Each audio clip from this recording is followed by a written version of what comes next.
President Trump has an expansive view of White House power, and he's testing it in every direction. I have the right to do anything I want to do. I'm the president of the United States. As a result, his agenda is facing a wave of lawsuits, more than 400 challenges filed in federal courts across the country.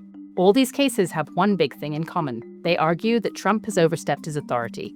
Here's a look at 5 of those court cases that involve some of his most consequential actions and could redefine the limits of presidential power.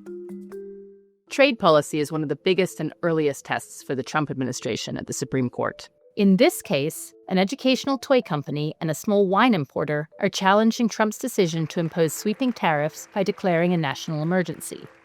Trump says the trade deficit is the emergency here, and a 1977 law lets him do big things to respond to it.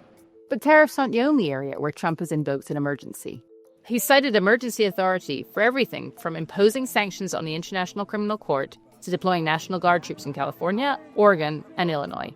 In all of these cases, courts are scrutinizing Trump's definition of an emergency and whether the administration's response is authorized under the law. Presidential power is also a major theme in the Trump administration's aggressive deportation policy. One of the most controversial tools the administration has been using is an 18th century law called the Alien Enemies Act, which gives the president the ability to arrest non-citizens in the event of a war or an invasion.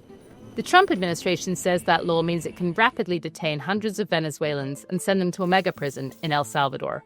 The Venezuelans suing say that's a huge reach, and the government can't just expel non-citizens without a hearing. Similar versions of this fight are playing out in dozens of other immigration policy cases, where the president says there's a crisis requiring a forceful response, and opponents say people aren't getting their right to due process.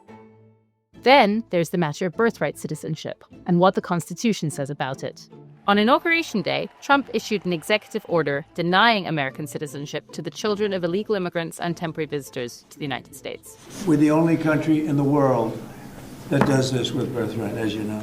The order reinterprets more than a century of precedent. The White House is arguing that the 14th Amendment doesn't mean automatic U.S. citizenship for everyone born in the United States. But most legal scholars say the amendment quite clearly does mean that. The outcome of this case could have broad ripple effects. For example, the lawsuit has already prompted a ruling from the Supreme Court paring back the ability of federal judges to block a whole host of Trump administration policies nationwide. Department of Education, we're going to eliminate it, and everybody knows it's right. The Trump administration has also been hollowing out government agencies from the inside, like the Department of Education. States are suing, saying the move usurps the authority of Congress, which created the agencies, and violates the president's own obligations to faithfully execute the law. Trump's education secretary, Linda McMahon, says she knows that only Congress can actually close the department, but the administration is arguing that she can halve its workforce.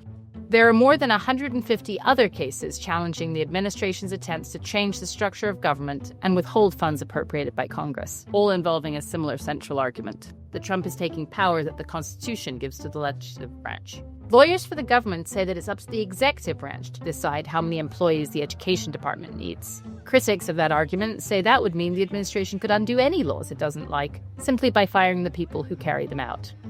Trump is also trying to extend control over independent government agencies, and particularly their Democratic appointees.